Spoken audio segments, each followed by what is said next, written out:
Morjesta! Tervetuloa taas Tarkkaampuja-kanavalle. Tämän videon aiheena on tarkkaammunnan ehkä vaikeimmin hallittava osa-alue, eli tuuli. Se on sikäli kimurantti ilmiö, että se ei pysy koskaan samanlaisena, vaan vaihtelee jatkuvasti niin nopeudeltaan, suunnaltaan kuin sijainniltaan. Lisäksi sitä on hankalampaa havainnoida tai mitata kuin esimerkiksi etäisyyttä, lämpötilaa tai ruutipanoksen määrää. Tässä videossa tarkastellaan ensin, kuinka tuuli vaikuttaa luodin lentorataan ja loppupuolella käsitellään, kuinka tuulen vaikutus huomioidaan laukausta valmisteltaessa. Tuuli on ilmamolekyylien liikettä ilmakehässä. Se johtuu perimmiltään kahdesta syystä. Ensimmäinen on aurinko, jonka säteily lämmittää ilmaa ja tekee sitten tiheydeltään harvempaa, jolloin ilmanmassa nousee ilmakehässä ylöspäin.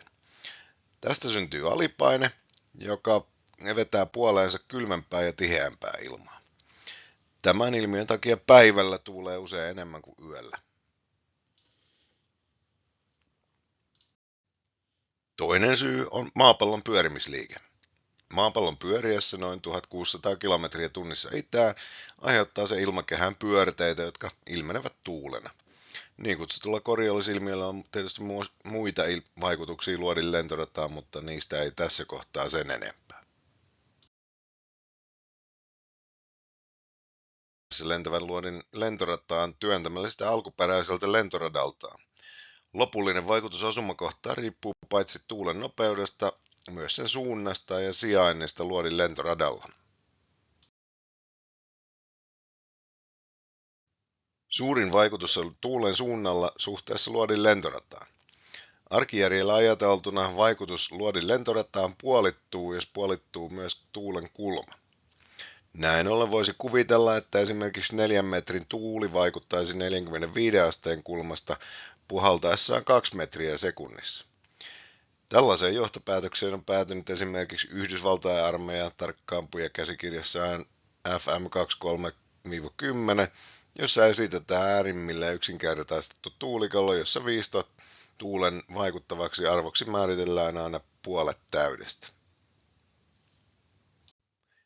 Geometrian keinoin tarkasteltuna todellisuus on kuitenkin hieman monimutkaisempi. Esimerkkimme 45 asteen kulmassa vaikuttava voima säilyttää 70,7% suoraan poikittain vaikuttavasta voimasta. Tämän perusteella 45 asteen kulmassa tuulen vaikutus olisi siis 2,83 metriä sekunnissa. Aihetta on lähestytty tässä tuulikellossa juuri geometrian näkökulmasta käyttämällä kulmien kosiinikertoimia tuulen vaikuttavuuden määrittämiseksi. Totuus ei kuitenkaan ole näinkään yksinkertainen.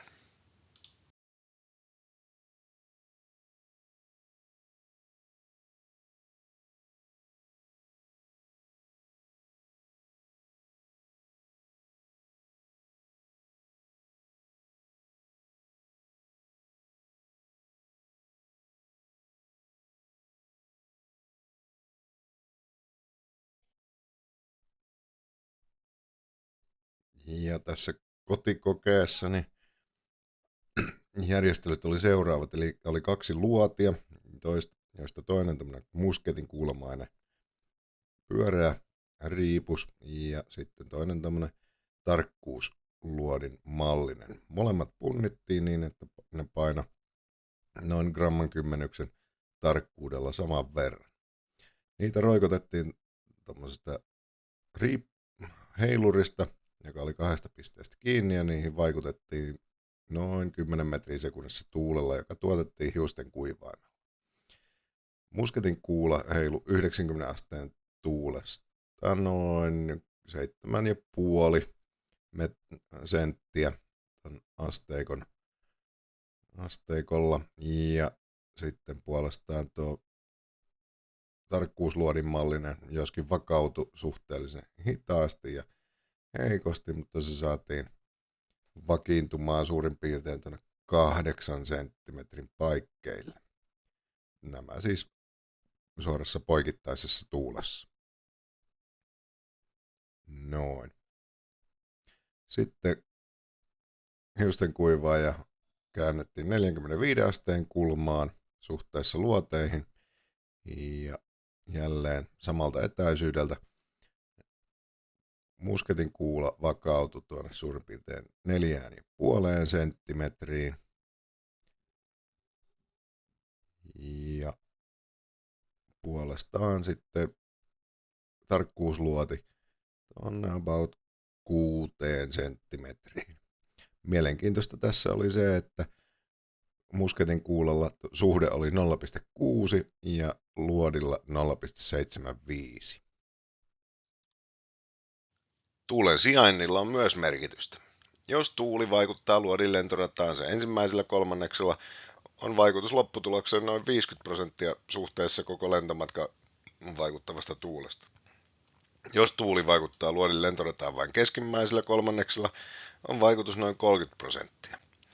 Jos tuuli vaikuttaa vain viimeisellä kolmanneksella, on vaikutus alle 20% kokonaisuudesta. Tällainen tilanne tulee usein kyseeseen ammuttaessa vaihtelevassa maastossa, jossa maaston muodot muodostaa kujia. Pitkällä etäisyydellä on mahdollista, että tuuli vaikuttaa lentoradan matkalla jopa päinvastaisiin suuntiin. Tuulen nopeutta mitataan useilla eri yksiköillä. Merenkulussa ja ilmailussa tuulen nopeus ilmaistaan usein solmuina, joka tarkoittaa merinpenin kulmaa eli pohjois-eteläsuuntaista kaariminuuttia tunnissa. Säätiedotteessa tuulen nopeus saatetaan ilmoittaa kilometreinä tunnissa, esimerkiksi puhuttaessa myrskyistä. Yhdysvalloissa nopeuden yksikköinä käytetään jalkoja sekunnissa tai maileja tunnissa. Maileja tunnissa käytetään rapakon takana myös yleisimmin tuulen mittaamiseen ja useimmat Yhdysvaltain markkinoille valmistetut tähtäinristikot tai muut tuotteet käyttävät tätä yksikköä. Koska Yhdysvallat on ampuma-aseiden ja siihen liittyvien varusteiden suuri yksittäinen markkina-alue, on kyseistä tavaraa myös sitten runsaasti tarjolla. Muualla maailmassa ja Suomessa tuulen nopeus ilmoitetaan säätiedotteissa sekä tarkka-ammuntaan liittyen useimmiten metreinä sekunnissa. Se on käyttötarkoitukseen riittävän tarkka yksikkö ja helposti hahmotettavissa ja mitattavissa maastosta. Tuulen nopeuden mittaaminen onnistuu helpoimmin tuulimittarilla eli anemometrillä. Niiden tunnetuin ja luotetuin valmistaja on yhdysvaltalainen Kestrel, jonka mallistosta löytyy moneen käyttötarkoitukseen sopivia laitteita eri hintaluokissa. Tarkka-ampuja käyttöön tarkoitetuista laitteista, kuten 5700 mallista, löytyy sisäänrakennettu ballistiikkalaskin, jolla laite laskee tarvittavat korjausarvot valmiiksi ampujalle huomioiden vallitsevat sääolosuhteet. Yksinkertaisemmat ja halvemmat laitteet ilmaisee vain perustiedot, kuten tuulen nopeuden, lämpötilan, kosteuden ja ilmanpaineen. Sähköstä riippumattoman ja aika lailla yhtä tarkan tuulimittari voi valmistaa narun pätkästä ja muovikalvosta tai levystä. Noin 30-35 cm pitkä narun pätkä kiinnitetään puoliympyrän muotoisen levyn keskikohdalla. Kaarelle merkitään asteet sekä tuulen nopeudet, jotka vapaana roikkuessaan naru osoittaa noustessaan sitä tuulen voimasta kohti vaakatasoa. Tällainen mittari riittää mittaamaan noin puolen metrin tarkkuudella 0-9 metrin tuulin nopeudet. Tällainen löytyy myös Teakilla ja Modestonen ampumapäiväkirjasta.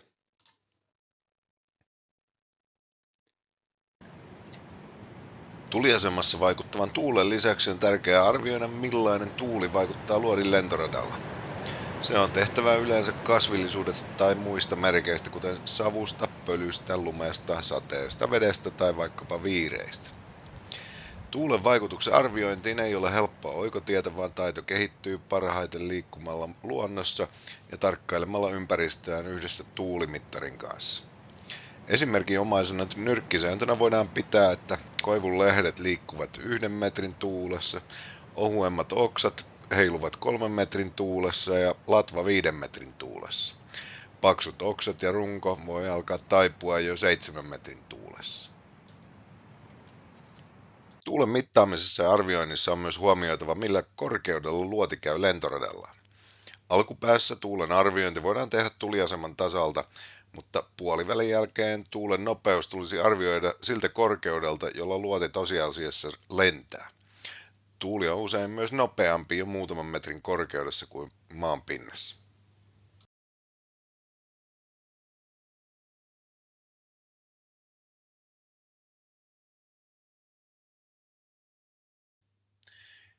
Käytännössä tuulen huomiointi toteutetaan seuraavalla tavalla. Tarkkailet ensin tuulta siellä tuliasemassa, ehkä noin minuutin ajan tai pitempään, jos mahdollista.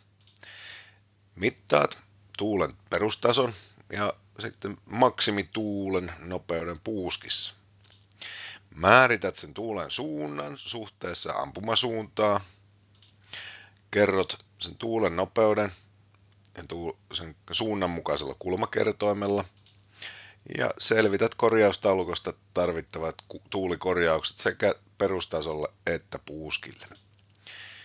Määrität sen tähtäyspisteen ristikossa sekä perustuulelle että puuskille ja tähystät tuulen suuntaa ja nopeutta siellä luodin lentoradalla. Arvioit, vaikuttaako tuuli samalla voimalla koko lentoradalla ja tarvittaessa vähennät tai lisäät sitä tuulikorjausta tähtäyspisteessä perustuen juurikin siihen lentoradalla vaikuttavaan tuuleen. Sitten ammut laukauksen ja tähystät iskemään jälkipidon aikana.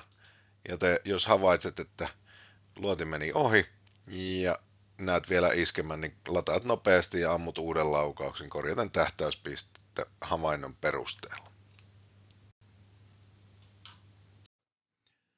Esimerkissä me ammutaan 308 Winchester-kiväärillä 10-85 skenaaria 820 metrisekunnin nopeudella. Ja maalin etäisyys on 720 metriä. Perustuuleksi tuliasemassa on mitattu 3 metriä sekunnissa ja puuskien nopeudeksi 5 metriä sekunnissa. Tuulen suunnaksi on mitattu kello 9, eli suoraan poikittain kello vasemmalta. Ja tarkastamalla korjaustaulukkoa, niin perustuulen vaatima korjaus on 1,5 milliradiaania ja puuskan vaatima on 2,5 milliradiaania.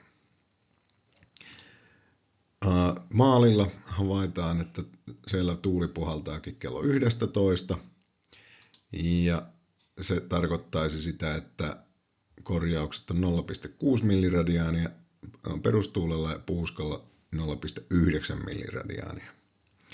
No, tässä saavutetaan kompromissi, eli yhdistetään nämä kaksi kokonaisuutta siten, että vähennetään vaadittua tuulikorjausta noin 1/3 niin, että tuo maalilla vaikuttavan tuulen arvo vähentää tosiaan alkuperäistä tuulikorjausta siten, että tähtäyspiste siirtyy noin 0,5-0,7 milliradiaania lähemmäksi. Jos halutaan, niin voidaan käyttää myöskin noiden perustuulen ja puuskan välistä keskiarvoa, jos se ei ole valtavan iso se näiden kahden arvon välinen määrä. Siinä pieni rautaisannos tuulen huomioimista ammunnassa. Laita kommenttikenttään ajatuksiasi, jos olet eri mieltä tai samaa mieltä. Ja jos tykkäsit tai huvituit, viihdyit, niin laita tykkäystä ja seuraa kanavaa.